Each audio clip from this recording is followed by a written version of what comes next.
Kia ora and welcome to the Run Adjacent podcast, proudly supported by Trick Trail and Fish. Visit them at 4 Wakeland Street in Carmo or online at Trick Trail and Fish, where you can use our discount code RA10 that will get you 10% off your purchase order, and any purchases over $150 will get you free shipping.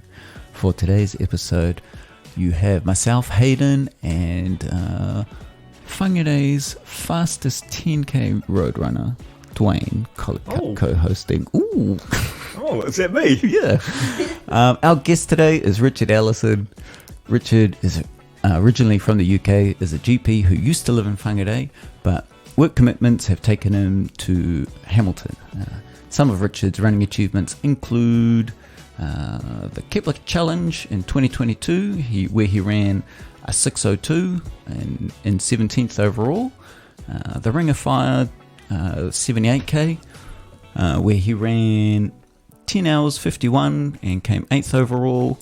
And last year he ran the Auckland Marathon in 2 hours 49 and 50 seconds. So welcome to the podcast, Richard. Thank you. How are you feeling? Are you all right? I'm all right, yeah. Very excited to be here today. No, thank you. We're recording this Good Friday, and you are visiting. Oh well, you're up again. Just visiting, I guess. But you ran 40k's this morning. Yeah, 40k's this morning, joined by Dwayne for the last 20. Yeah, 5-minute K pace. Yeah. Just over, but. So let's get this interview underway. When did your running journey begin, and what was your motivation driving you to run? So, yeah, I probably began running in the UK originally, did a few half marathons, and was more of a fun runner then. So it was an occasional half marathon, and sort of knocked a few minutes off each time. So I thought I'll keep going back, see if I can do a little bit faster. I think my fastest then was about 1:35. I was stoked at that stage, thinking that I'd never get any faster. But running really began, I think, coming to Whangarei, coming down to Parkrun, and then starting running with Hatia. From there, that's where it really started picking up. And getting into the longer. What year was that? That would have been 2019. Mm-hmm. Yeah, so came across in 2018. Started coming down to Parkrun, and then just encouraged to come along to the group runs, the pack runs, and out to Glenbervie on a Sunday. Yeah. And then just got the bug from there, I think. Cool. What was the hardest part when you first started running? It's definitely the motivation to just keep going out, the regular runs, and just not to stop really, because it was easy. It was easy to get out, do a couple of K, feel that you've done well, but it was actually pushing yourself on to do those longer and longer runs each time. Yeah, and what made you decide to take the step between like the half marathons you'd done in the UK and back in 2019, so you'd been in New Zealand for a year, to have a go at Queenstown Marathon? So again, I think that was just talking to other runners. So it was getting down to Parkrun, talking to the likes of yourself, Steve Trass. I remember dragging me along to a lot of runs, and just keep going further and further. And then just thought I'd have a go at some longer runs from there. Really, Steve Trass is. He has this kind of evil, sadistic motivation to get you to run further and longer, and it's quite sick, eh? Exactly that. I think I was at Parkrun one Saturday, and then he just dragged me out on the Marua loop. Yeah. He was like, do Parkrun today, we're doing 30k tomorrow, come along. Yeah. And that was it from there, really. All downhill from there. Yeah. Just push you harder and harder on the loop as well. Yeah, I remember a couple of our Wednesday hardtail runs. If Steve was ever leading the pack, he'd be like, we're just going to start out slow. And so you would actually start out maybe 5 minute 30k pace, and would do the out and back from the town base and out on Rahi and back. But by the end, you were sometimes doing 4:30s, 4:20s for those last 3Ks. He's like, we'll just pick it up a little bit. It's just like, bro. Yeah. So yeah, credit to Steve, I guess. But yeah, Okay. you want to jump in, Mel? Well, because I have to say something about Steve Trask too. The same thing happened to me, Richard. I joined Parkrun the first on Saturday, and then he invited me out on Sunday, and he did the same exact thing where we went out running, and he's like, we'd stop, and then he'd go, oh, we're just gonna go a couple K more, and I really wasn't prepared for that. Like, I was like, oh, okay. And then here's what I remember the most.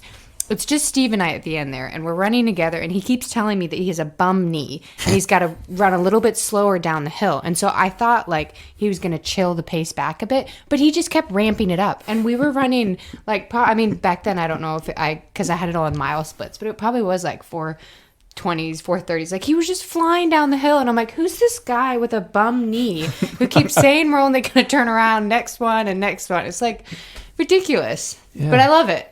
And he was always pushing me harder on the hills as well. He was like, yeah, see how fast you can get on this segment. Yeah. Go faster. Like in the middle of a 30K run. Was he the one that convinced you to do Queenstown? I can't remember actually on that, whether that was Steve or not, or that was just, personal challenge. Actually, get out, do a marathon, tick it off. And I think at that stage it was, plan for sort of one and done, basically. Yeah, tick it off, having done that. And then, got a bit of a bug from there again. Yeah, I remember that's kind of when we started running together. I think we were at Parkrun, and I was talking to you, and you're like, oh, I'm doing Queenstown too. And then we're like, oh, we're both down there. We should do some running together. And we actually end up running a good chunk of Queenstown Marathon together. A lot of fun. What do you think has been your most satisfying race or even run that you've done to date? Satisfying, I'd probably say Auckland Marathon, from the point of a run just coming together. Yeah, just right, from sort of nutrition, training, but also pacing on the day as well. So as far as actually running goes, that would be probably my best run. Did you follow a training plan? I did, kind of. So it was a bit of a sort of off-the-shelf training plan online, which I then modified to what I was doing, bulked it out quite a bit, and it seemed to go okay. How long was the training plan? It was a 16-week plan. Nice. Was that too long? Well, I suppose the first half was really just building a solid base, so it was probably a lot of the running I was doing anyway. So the first 8 weeks was just a bit more structure to what I was doing, and then it was really the back 8 weeks when I started to really sort of put it together and learnt a lot about marathon training. During that one. It's quite interesting, because I've done a 16-week plan, and I just found myself blowing up. But everyone's a little bit different to what works for them. So I found like a 12-week plan kind of works best for me. But 16 weeks for you, that's cool. Yeah. What kind of weekly mileage would you say was? So for that, it was fairly low mileage actually. So I think I was only just ticking over 100K on my longest weeks. Okay. So most of that I was sitting sort of around 80, 90K. A couple of weeks just over 100. And then, that was it. Because you're a big K runner, aren't you?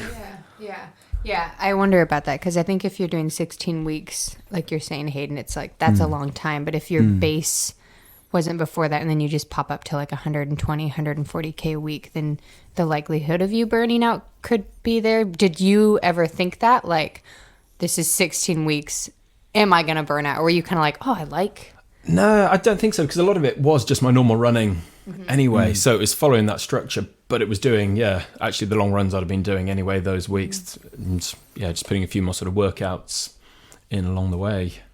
So I don't think I ever really got near that sort of burnout. Yeah, you looked so good. I mean, granted, I only was running the first couple Ks with you at the Auckland Marathon, but it was like really clear to me that you had locked in your pace. And I think that must be such a confidence booster coming into a marathon of like, this is the pace and this is kind of what I know I want to be running. Well, that's it. I think there was a set plan for the entire race. The first half was, planning negative split entirely, get over the harbour bridge, and then, open up from there. Yeah. So you knew actually with those few hills, in Devonport, you're going to sit back a little bit, hold that energy.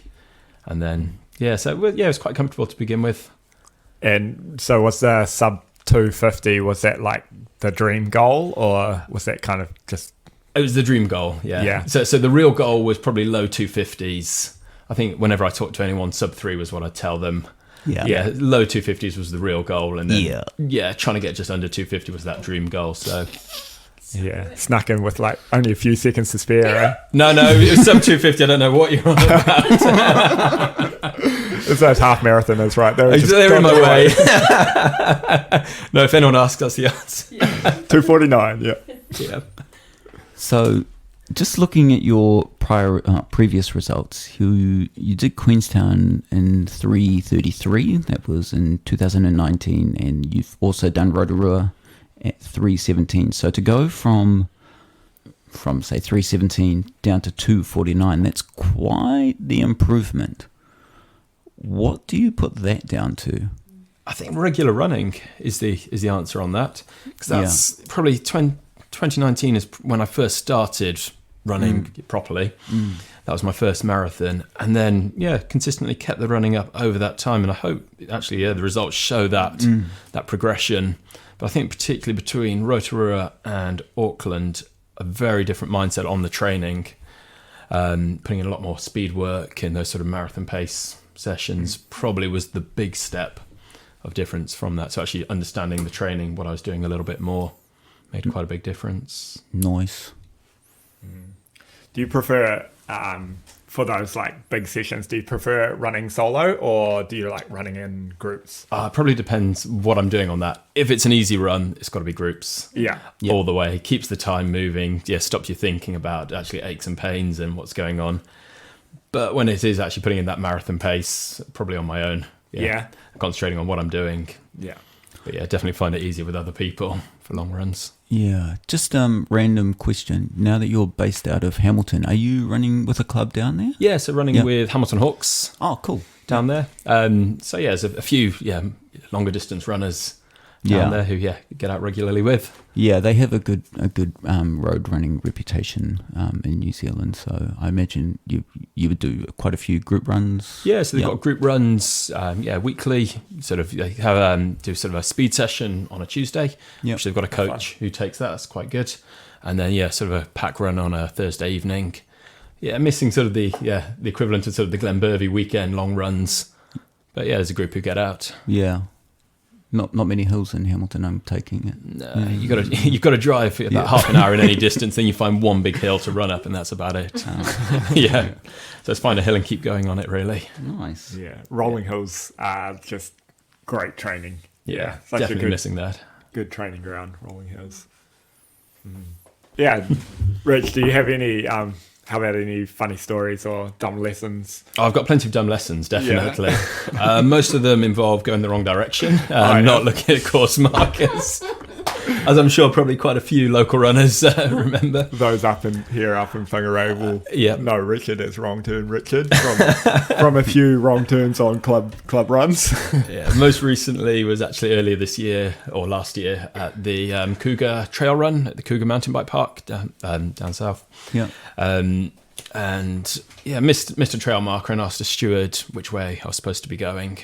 And it's a bit of an hourglass course, so you go out, it all comes into a small pinch point and then goes out and does a loop behind. But they just turned me around at that pinch point and sent me back towards the finish line. Oh, no. The embarrassing thing was everyone cheering me on, amazed at this record time that someone had been setting. And the cheers were starting. I was like, no, this isn't good. Looking at the watch, seeing about 13k on my half marathon.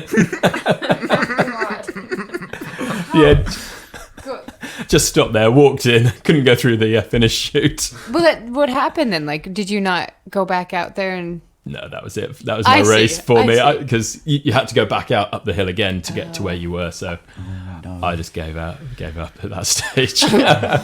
What were some like local wrong turn Richard stories here? Oh, so there was, is it the Three Pigs race? Oh, yeah. In Glenbervie? Yeah, so let's just provide a little bit of context. So the Whangarei Athletics used to run what was called the Three Pigs 2-day marathon. So you come in on Saturday and you would do a 16k trail run, followed by a 5k gnarly run in the afternoon. So you'd get like 2 hours rest, and then you'd come back on the Sunday and run a half marathon. Yeah. That sounds fun. So carry on, Richard. Yeah, I took a wrong turn. That was the. Was So it was the half marathon on the second day. Yeah. Heading back up towards Lookout, and I have no idea how I missed it. I haven't run that several times before. Yeah. But I sort of dipped off left down into the valley, sort of towards Marua. Yeah. And found myself at the bottom of this huge valley. Yeah. And then had to climb back up again. I think I was running okay. I think I might have been in about third place at that stage. Yeah. And then chasing people down from there. Yeah, I think was it you overtook Dennis after your wrong turn? That was right. And Yep. then he was like, "What are you doing?" I think I caught Dennis by the end. yeah. And then I think you said something naughty as you were passing him, and then just carried on. But, yeah, no, it's cool. It's cool. Was there also a run out here where you took a wrong turn? Collins. Yeah. Yeah, Collins run. Yeah. Yeah, I blame Karis on that one. I'm sure I can't remember the exact details, but I blame Karis entirely. Yeah. I think she might have been behind me, but Yeah. So instead of turning to come up Newton Road, you ran up the state highway. I think I just carried on the highway. Yeah. Yeah. Those we had to stop Collins Run because it was getting a bit lawless with all the traffic out on the state highway, and so unfortunately, but yeah, that used to be quite a good run, which led into the Kitty Kitty Half Marathon. Everyone would use that as their last hard run. It was quite cool, but yeah, sad that it's gone. Dead now. Yeah. What events have you got coming up, Richard? So the next event is the Faultline Ultra, doing the 100k down in Wellington. So that's coming up in 3 weeks' time now. Yeah, this is your debut at 100k. Yeah, first time I've done 100k, so yeah, a little bit nervous. Yeah. So we'll see how it goes. So, What's the course look like? so some big climbs. So it's 400 meter climbs. I think it's about 3,000 meters of elevation in total. But yeah, you start north at Belmont Regional Park. Just come around the west side of Wellington, coming down the ridge line, and then sort of come back in the south, finishing up on the waterfront at the end. It's interesting that there's nothing to base it on before then, because this is the first time they've done this race. Exactly that. Yeah. So previously I'd be looking at previous times. Yeah. And trying to judge actually what's my pace, where should I be at? But I've got not a lot to judge that on at all. Yeah, you're almost like the guinea pig. Exactly that. Do I go out too hard and blow up, or actually do you not go out hard enough and you regret it at the end? A silly question, but like if you've done Ring of Fire 78K, from what I've heard, that's like a pretty beefy vert run. How do you think that fares with what you're going to do for this one? The difference is the sort of technicality. So Ring of Fire had a lot of technical bits where you'd expect to walk, you'd expect to be sort of scrambling up, whereas more of this is probably runnable trail. So it's a question of actually, do you keep running on those hills, or do you break and walk some of that? You keep running. Keep running till you can't run anymore. Whereas Ring of Fire, you'd expect to be able to walk and take those sort of slight breaks. How do you know that it's runnable? Like, have you ran the trails before? I'm just curious. What you think so of, following, so they've got a few groups down there who've done some practice runs, released some YouTube videos, and just been following along that, trying to gain what bits of information I can basically on it. Yeah. And do you feel like you're going to follow the same fueling plan probably as like Ring of Fire then? Yeah. So, fairly similar with that. So I'm probably sticking to Tailwind and then just adding fairly sort of easily sort of digestible foods on top for the regular aid stations, topping up with that. It's cool. You're just going to go Tailwind like start to finish? That's the plan. Wow.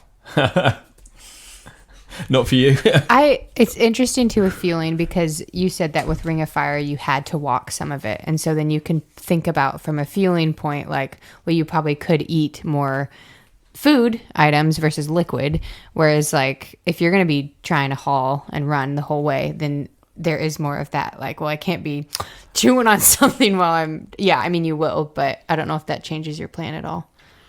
Yeah, so I generally don't digest food too well when I'm running, which is why I stick probably pretty much with things like Tailwind, sort of fairly liquid. Had problems before at Tarawera, just on the 50 alone, with that one. Can you tell me more about that? Yeah, I blame the jet plane lollies. That was the entirely. So I got to Blue Lake, and I just couldn't take anything on that. So couldn't take any fluids, and just nothing was going down at all. I think your stomach wasn't emptying. It was pretty dehydrated. Yeah, by the end on that, and found similar foods. So lollies, things like that, just don't sit well. Are you practicing anything to try and mitigate those issues? Just finding foods which sit comfortably. So fruit goes pretty well. Sort of something sort of simple, sort of flapjacks, that kind of thing, sits well, digests fairly easily. We're going to have to start getting sponsorship from flapjacks. I know. I drop them a lot. The ginger ones. Even yesterday, we had a situation happen at our run, and I had an emergency ginger flapjack in my bag, and I was like, "Here's a flapjack, Brie." And I think they are easy to digest, but it is such an experiment of knowing what you can and can't eat. And I think too, even like around heat or like temperature is a big one. And some days you're like, yeah, I can tolerate that, and then other ones you're like, I thought I could tolerate that before, but now I'm not able to. No, definitely. Yeah. I did a practice run probably a few weeks out and just bought a load of different gels, some chews. Yeah. I found some of those, just definitely weren't for me. Yeah. As well. So tried experimenting, a few things. It's finding just what suits, different runs and different environments. Yeah, that's good though, because you do have to practice and eliminate what's not working, right? Because otherwise it could end up in disaster on race day. Like I went into Kitty one year with just some shitty ass like countdown gels, and like they were just like tart in my mouth. Are we allowed to mention brands on this? No. You're allowed to. They were just like tart in my mouth, and I just had a horrible experience with them, and I think I had like my worst ever kitty. But yeah, so I reckon experimenting while you're training is always good. Yeah, and often race day is quite unique in its own way, so sometimes you train with something and then it doesn't quite work on race day, or you just learn new lessons. So there's lots to learn out there, especially on those big ultras. I think everyone's different as well. What works for one person won't work for somebody else. So it's really finding what works for you, really. Yeah.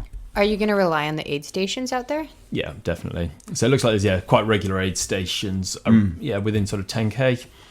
So they'll have some simple snacks, tailwind, water on those aid stations. And then there's 4 hubs where you can have your own stuff, and there's more choice at those as well. So I just rely on that and carry probably the minimum that I can, sort of weight-wise otherwise. Cool. Do you have a support crew too then? Oh, just Liz coming down, Yeah. Your partner Liz is, I see her wherever I see you pretty much. She's really good support for you, eh? Yeah, very lucky, definitely. Yeah. Can you give me some strategies as a new support crew member? Like, what does Liz do well that like you find is helpful? Oh, she just puts up with me, probably.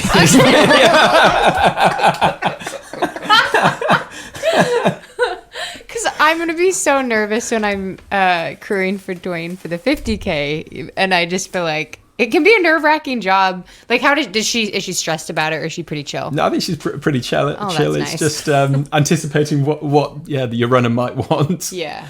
And then just being able to put up with them not communicating with you at all. Not being able to talk, not really knowing what they're saying or doing, and sorting them out. Yeah. Are you going to do any like shoe changes or? Yeah, so I'm thinking running trail shoes for the vast majority, and then switch to some road shoes as you come back into to Wellington. So probably the last 10k in road shoes will be the plan. Will she help you change your shoes then? Depends how useless I am by that stage. It's cool that it's fast, the last 10K. Yeah, so it comes back in and flattens out, I'd say, relatively quite a lot from there. I think then it's a much more sort of formed trails and on-road running, sort of coming in at the very end. So should be a little bit faster, hopefully. You seem very well rehearsed on the Fault Line Ultra, so I think you're going to go really well. I think you're really prepared. Thanks. Good I'm not on you. getting too carried away. Yeah. Yeah, because a lot of unknowns in it, definitely. But should be good fun. I reckon for the first time that you're going to go and do 100k, I think you're going to go pretty well. just based off this conversation that we've just had. So no, that's cool. Can we I have to stop saying that's cool. That's cool. That's cool. That's cool. Cool. Can we move along as a GP? You are a doctor. Mm-hmm. What are some things you carry over from your educational / clinical experience to your training? So it's probably a bit of lots of elements, really, especially being a GP, that it's quite a broad spectrum of knowledge. So there's definitely sort of the physiology, so understanding how the body works, fueling of the body, and need for rest and recovery as well. But then also sort of the biomechanics, understanding how we move, what muscles are engaged through training, but also actually when you're in the run as well. And I guess that then carries through to injuries, injury prevention, and rehabilitation, recognizing when you need to pull back a little bit, what you need to do differently. Putting all of that together, I guess, is the That's a lot to take in. So probably it's just a good general knowledge of everything, hopefully. I'm curious if you've used any of that knowledge on your running form and how, like, mechanically how you run, because I think from like all the runners I've seen start running, you've got one of the nicest running forms I've seen, and it's really clean and tidy. I was wondering did you develop that yourself, or is it just how you run? It's probably just subconscious. It's not something that I particularly think about. That's all right, because like I once tried to watch a YouTube video of running form. It's just weird. Although having said that, my cadence used to be absolutely terrible when I first started. I think I used to have sort of low 150s, and I was bounding massively with that. So actually, that is something I sort of actively looked at and changed, because I think I had a lot of vertical movement, and looked at speeding that up, which I think actually made quite a difference with sort of energy return and I mean, I would imagine with your training, maybe even if you feel like you're not thinking about it, like subconsciously, you probably are somewhat aware of with my posture and my core and my breathing, this is the best, most effective energy expenditure or whatever. And so maybe you're not necessarily thinking about your form, or you're not that impressed with your form, but clearly Dwayne is. And I do remember running behind you in Auckland and thinking yes, that is a solid person to run behind, because I can tell based off of, again, form and confidence that you've got a plan and you're probably going to stick to it. So I think that sums it up quite nicely. It's probably all just put together sort of in the back of your mind, and just forms what you do really on a day-to-day basis. Can I ask a question? It's not on the run sheet, but it's kind of about listening to your body. When you're 8 weeks deep into a marathon training plan and you're absolutely shattered and your muscles are tired, but your body's saying no, what's your advice then? It's a fine line, is what I'd say at that stage. It is, because it's a fine line between actually, do you need another rest day? Do you need to recover? And that's going to be beneficial going forwards. But if you listen to that too much, actually, you're not going to do the work that you need to do. So, it's trying to identify which side of that line you fall on, really. It's actually, is it I'm aching and this is where I should be aching, and I just need to get out that door, put the shoes on, and push myself harder. Or not. Because I kind of go with if I'm on the verge of getting injured, I'm going to take an extra rest day. But if it's just my head that's saying don't go for a run, you're tired, then I'll usually just force myself to go for even just a 5K. I think you're right there. If it's your head telling you you're tired, then actually getting that to do something. Whereas if it's sort of an ache in the body or something, actually maybe Have you ever had that happen to you in a training where you feel like you pushed it too far in any of your training cycles? I've had sort of a few sort of overuse injuries, which sort of cropped up, some Achilles and some foot issues, which have probably been sort of overdoing it. But but not otherwise. I've definitely had some days on this training cycle where I just haven't wanted to go out. And have just forced myself to get out the door, basically. Yeah. Yeah, those foot injuries stick around for a while. Oh, I think that was about 18 months of, it took a long time. Oh, that's a long time. Sort of along that vein, how do you suffer from like negative thoughts when you're doing big sessions or hard sessions? Oh, definitely. Yeah. Yeah. And how do you combat it? Do you have a strategy? Having a conversation with myself sometimes. Yeah. Definitely, especially if I'm on a trail somewhere on my own, talking out loud. It will happen. Almost a two-sided conversation. Breathing as well, definitely. Yeah. Is especially if it's a long climb, actually just concentrating on what I'm doing at that moment. So rather than sort of looking how far I've still got to go, looking to the top of that hill, actually bringing myself back to that moment, looking, actually this is the next step I'm taking, concentrating on taking those deep breaths, settling that breathing. Yeah, nice. Those are some big things. Do you listen to anything while you're running? Like, do you? Yeah, the Run Adjacent podcast. Quite often.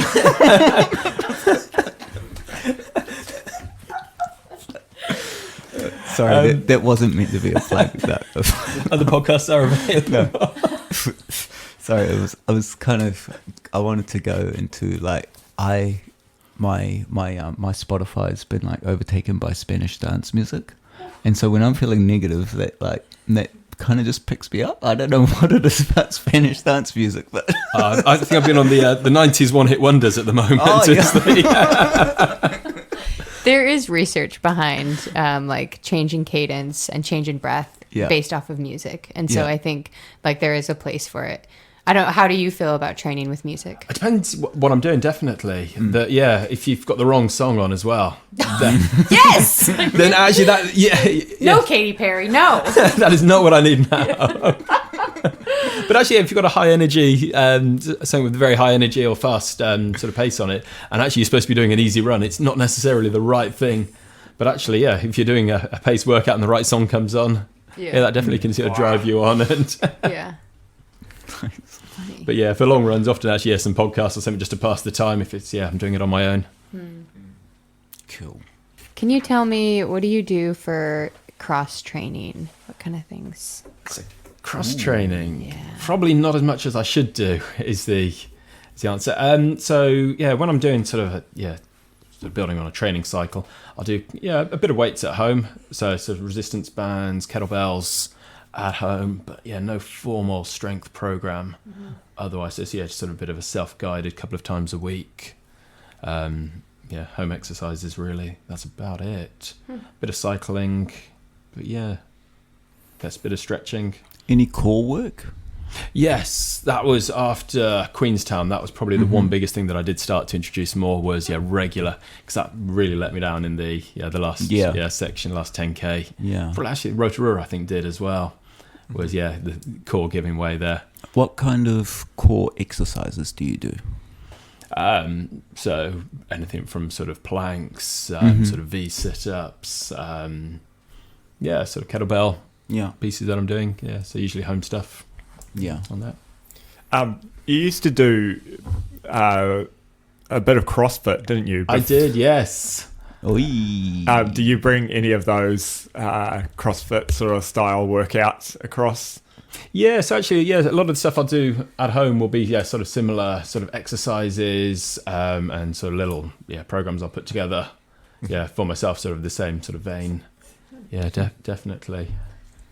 Maybe that's why his form was so good, because he had like such a good base of like strength in the beginning too, that I find you can you just have I don't want to say better form, but I don't know if you an think idea of movement affected. maybe. Yeah. So actually an idea of what the rest of the body's doing, and how you're carrying yourself possibly. Yeah, I agree with you on core work. I think I am obviously a big old advocate on like weight training, but also with core, because I think at the end of the day, that's like something that's so easy to just add into your training. And like, there's 1,000 YouTube videos. There's so many YouTube videos, and you could just like put in your phone like 10-minute core workout, and it's so it's pretty easy to do, just to add that in even like a couple times a week. Exactly. Yeah, you don't really need any equipment. You can just do it wherever you are. Yeah. Very much so. But yeah, strength's always something I want to increase and just never get around to it, because then I find myself in the middle of the training cycle and think, next time. Along the same line as CrossFit, being English, did you play football growing up? No, rugby. Oh, really? Yeah, very much a rugby school. So going to university, I played sort of quite social rugby throughout university, and first few years after that. So I used to be a little bit larger than I was now. What position did you play? So I used to play open side flanker. Oh, nice. Yeah, nice. So a little bit scrappy on the pitch. And It's also probably the most cardio intense role on the field as well, though. Yeah, sort of fast interval work and no, that's cool. Not the biggest frame for continuing that. Do you have any dream race or trail race or bucket list race that you have on your... Nothing specific. No? Yeah, something like UTMB would be really cool to get across to, heading back to the UK, if that was something that sort of came, heading back to Europe, sort of what one day to do. But I'm probably more into, sort of just run tourism, seeing what's coming up on the calendar. And I think it was the year before you left, you did a really good kitty half marathon. Do you remember what your time was? Was it like an hour? I'm trying to remember. An hour 18 I want to say something? maybe hour 19 then. It was a PB at that time. Yeah, and you were in the top 10. I think you should put that on your list and come back and try and beat it. Come back and try and win it, I reckon. I don't think so. Not with the not with the competition you get at that one. Yeah. But it'd be good to come back and do that again. Yeah, fun half marathon. Yeah, it's kind of a good question. Like, what is your goal with it? Do you prefer these like longer distances, like 100Ks or I think halves? So. I think marathon and upwards. I like to actually get into the race and be able to think what I'm doing, settle pacing, and have a bit of a race strategy. I'm not a fan. I can do 5K, but I don't enjoy it because it's just go out and hold on as long as possible, basically. I definitely prefer half marathon and up, maybe. Yeah, it would be my preference there. But I think longer the better on that. But I haven't been tackling any of the really long stuff yet. We'll see if that's something on the horizon or not. Nice. No, you got anything else you want to add, Richard? Nope. No. Covered it. Yeah. Okay. Thank you for giving up your time on Good Friday, Richard. It's been so good to catch up with you, and I'm really excited to see how you go at the Fault Line Ultra in April. I reckon for your debut 100K, you're going to go really well. You seem really prepared. So yeah, thank you. Thanks for having me. No, it's cool, man. I'll do the wrap up. Okay. A big thank you to my show sponsor, Trek Trail and Fish. Visit them online at trektrailfish.co.nz, where you can buy your running gear. Remember to use my discount code RA10 for 10% off your order, and there's free shipping for orders over $150. If you're new to the Run Adjacent podcast, please make sure you follow or subscribe on the platform you're listening to. You can find Run Adjacent on Instagram and Facebook. It's at Run Adjacent. Till next time, happy running! Next long run you go on, you can listen to yourself. Beautiful.